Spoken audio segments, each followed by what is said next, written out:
성경 봉독 누가복음 17장 11절에서 19절까지입니다. 신약 125쪽 정도 있습니다.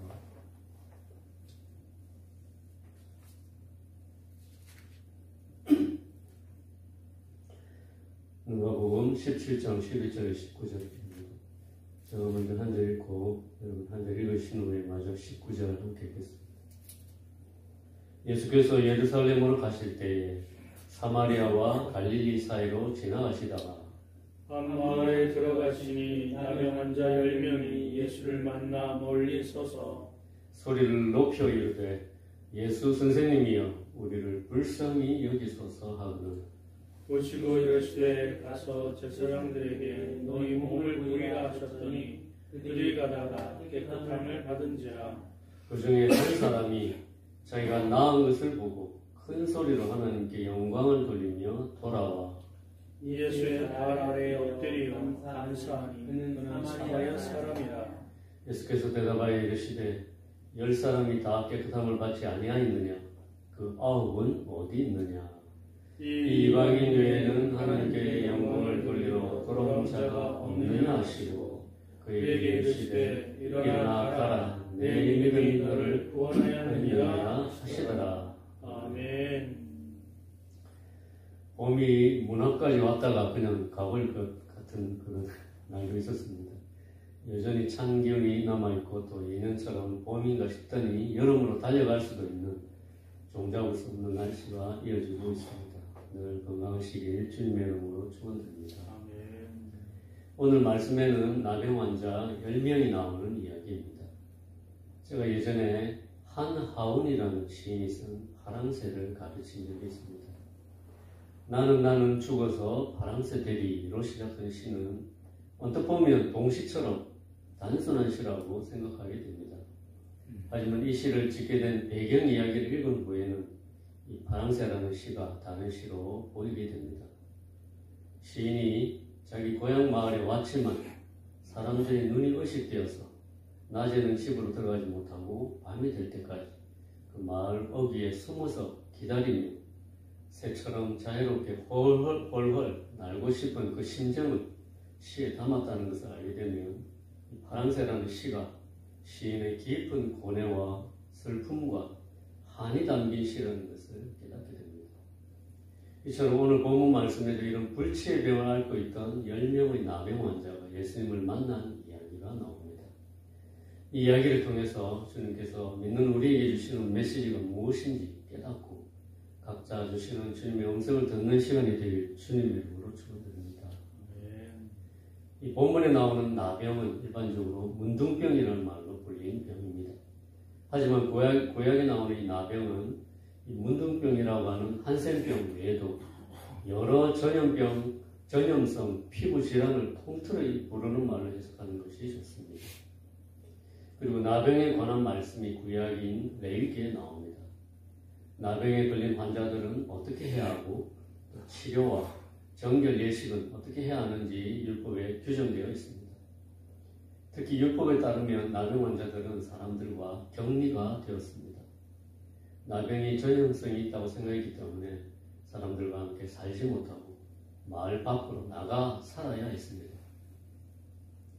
그래서 나병 환자들은 일반적인 사람들처럼 정상적인 삶을 살지 못하고 사람들과 분리되어 살아야 하는 외롭고 고독한 운명을 짊어지며 살았습니다.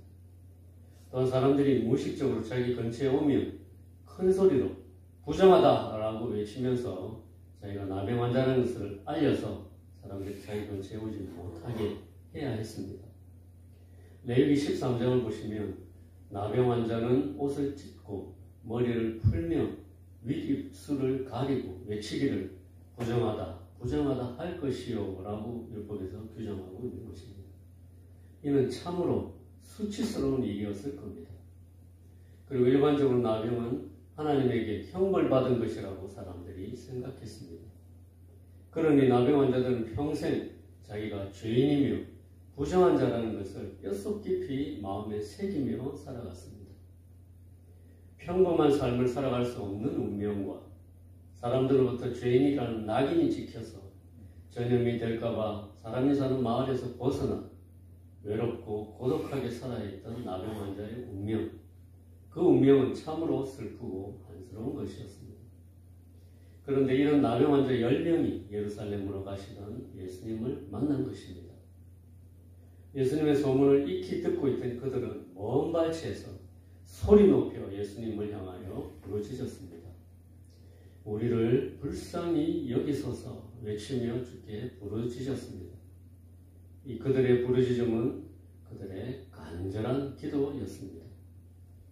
나 같은 죄인을 불쌍히 여겨주셔서 이 흉악한 병에서 건져주시기를 간구하는 외침이었습니다. 이런 그들의 부르짖음을 들으신 주님은 그들의 소원을 이루어 주셨습니다. 그리고 제사장들에게 너희 몸을 보이라고 하셨습니다. 예수님의 말씀 한마디로 인하여 치유의 역사가 일어난 것입니다. 그리고 즉시 10명의 나병 환자가 깨끗함을 받았습니다. 그러나 그 10명 중에 한 사람만이 돌아와서 주님께 엎드려 감사했습니다. 그 한 사람은 날 때부터 천대받던 사마리아인이었습니다. 역사적으로 사마리아인은 북이스라엘이 멸망했을 때 사마리아 일대에 자리 잡은 혼혈인들을 말합니다. 그들은 전통적인 유대인들과 역사적으로 또 종교적으로 끊임없이 갈등하던 사람들이었습니다. 그들은 유대인도 아니었고 이방인도 아니었기 때문에 멸시받던 사람들이었는데 나병 환자이기도 했던 그 사마리아인은 얼마나 천대받았겠습니까? 하지만 병고침을 받은 사마리아인은 태생적으로 무시당하고 또 나병으로 인해 멸시받으며 아무리 애써도 변하지 않는 환경 속에 있었지만 그 속에서 겸손을 배운 사람이었습니다. 그는 가난하고 겸손한 마음을 가진 사람이었기 때문에 9명과 다르게 예수님께 다시 돌아왔습니다. 그리고 예수님이 베푸신 은혜에 감사했습니다. 나머지 9은 예수님께 다시 돌아오지 않았습니다. 그들은 제사장에게 갔습니다.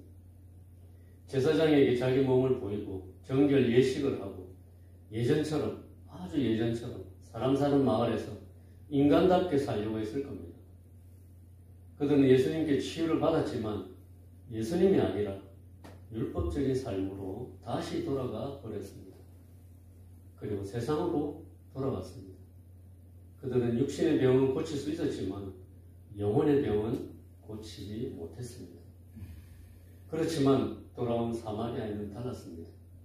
그는 율법과 세상으로 달려가지 않고 예수님께로 돌아와서 육신의 병뿐 아니라 영혼의 병도 치유를 받았습니다. 그리고 하나님 나라 백성이 되어서 구원을 받게 됩니다.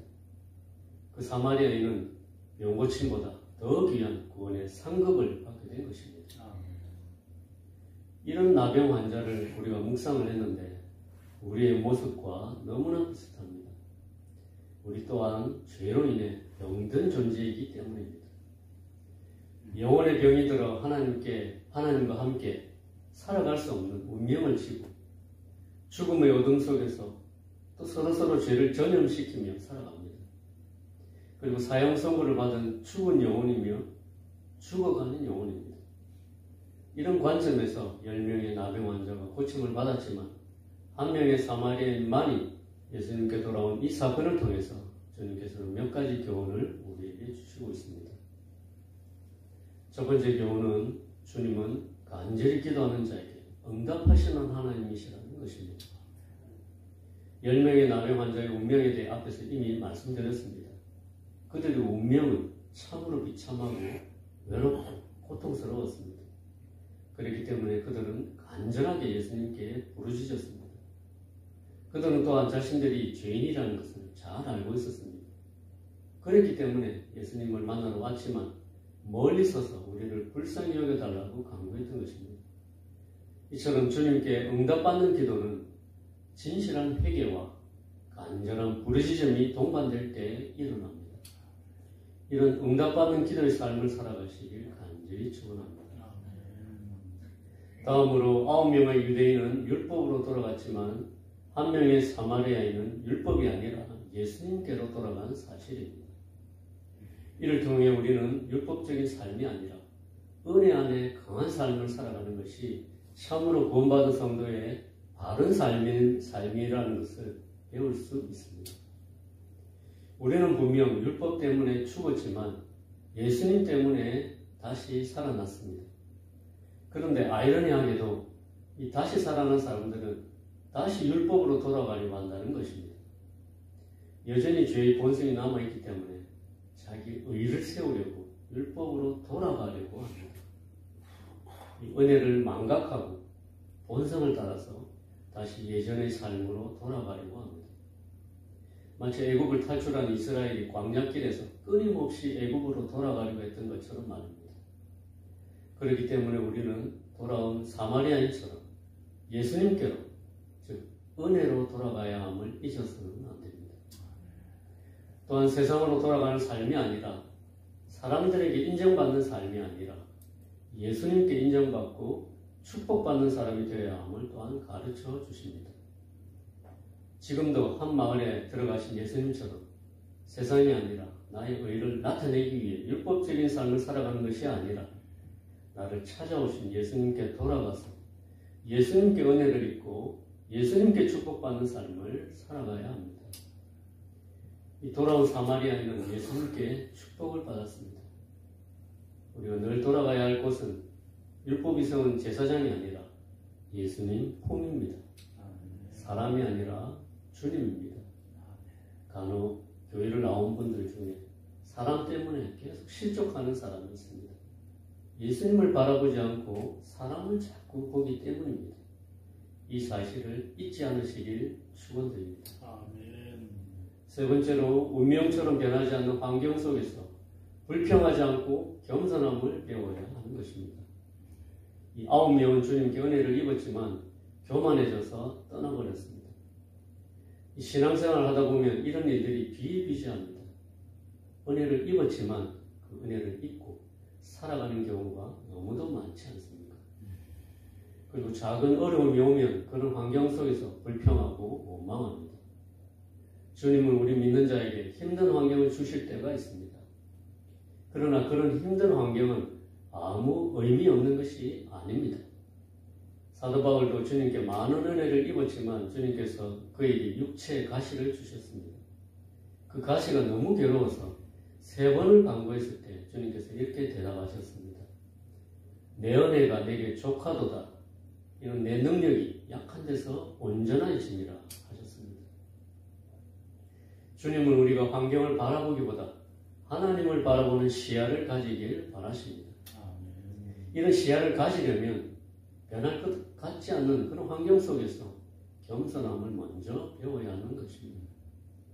나의 나 된 것은 오로지 주의 은혜임을 아는 겸손함이 생길 때 비로소 주님의 눈으로 환경과 상황을 바로 보는 눈이 생길 것입니다. 주님은 우리에게 이런 겸손한 성품이 생겨나길 간절히 바라고 계십니다. 이제 마지막으로 주님께서 10명의 나병 환자 이야기를 통해 주시는 교훈입니다. 돌아온 한 명의 사마리아인처럼 날 구원해 주신 주님의 은혜를 기억하고 감사하는 자가 되는 것입니다. 나병 환자처럼 나병 환자였던 사마리아인만이 주님께 돌아와서 자신을 고쳐주신 주님의 은혜에 감사했습니다. 그러나 9명은 병고침을 받았지만 주님께 돌아와 감사하지 않았습니다. 그래서 우리는 감사하는 자가 되어야겠습니다. 그런 감사가 있을 때 나병 환자가 육신의 병을 고친 후에 영혼의 구원까지 받은 것처럼 영적인 축복을 풍성히 받는 삶을 살 수 있습니다. 신약을 보면 골로새 교회에 보낸 바울의 서신이 나옵니다. 골로새 교회는 사도 바울이 세운 교회가 아니었지만 사도 바울은 그 교회가 성장해야 할 각 단계를 짧은 문장으로 표현해 주었습니다. 골로새서 2장 6, 7절을 제가 한번 읽어보겠습니다. 그러므로 너희가 그리스도 예수를 주로 받았으니 그 안에서 행하되 그 안에 뿌리를 박으며 세움을 받아 교훈을 받은 대로 믿음에 굳게 서서 감사함을 넘치게 하라. 예수 그리스도를 주로 받은 이후에 그 안에서 행하고 그 안에 뿌리를 박고 그 안에서 세움을 받으며 말씀을 통해 교훈을 받은 대로 믿음의 삶을 살아 굳게 서 있는 성장하는 그리스도인이 되고 감사함이 넘치는 성숙한 인격의 그리스도인 되어 가도록 바울 사도는 기도했던 것입니다. 어떤 분은 신앙의 종착지가 감사라고 하는 말도 제가 들었습니다. 감사하는 삶으로 가득 찬 삶은 참으로 주님께 기쁨을 주는 삶입니다. 제가 오늘 아침에 주님께서 주신 그 교훈을 나누었습니다. 주님께서는 10명의 나병 환자의 이야기를 통해서 우리 각자에게 선한 교훈을 주셨다고 생각합니다. 응답받는 기도의 삶을 사는 것. 세상 사람이 아니라 율법적인 삶이 아니라 우리가 돌아가야 할 곳은 항상 예수님이라는 것. 어려운 환경 속에서 불평하지 않고 하나님을 바라보는 겸손함을 가지는 것. 구원과 수많은 은혜를 내려주신 주님께 항상 감사함을 잊지 않는 사람이 되는 것입니다. 주님께서 이런 삶을 기뻐하심을 믿고 주의 은혜 안에 거하시는 저와 성도님들이 되시길 주님의 이름으로 축원드립니다. 아멘. 함께 기도하시겠습니다. 하나님 아버지, 9명의 나병 환자는 육체의 병을 고치고 율법을 따라 세상으로 가버렸습니다. 하지만 겸손함을 배웠던 한 사람의 사마리아인은 예수님을 찾아와 감사했습니다. 주님, 우리에게 주신 환경 속에서 겸손함을 배우게 하시고 인내할 수 있게 도와주시고 자꾸 세상으로 돌아가려는 마음과 율법에 매이려는 마음을 벗어버릴 수 있게 해주시고 초심으로 돌아가 예수 그리스도의 은혜 가운데 강한 삶을 살아갈 수 있도록 도와주시옵소서. 그래서 매일의 삶 속에서 구원의 은혜와 베풀으신 은혜에 감사하는 성숙한 그리스도인이 되게 하여 주시옵소서. 예수님의 귀하신 이름으로 기도드렸습니다.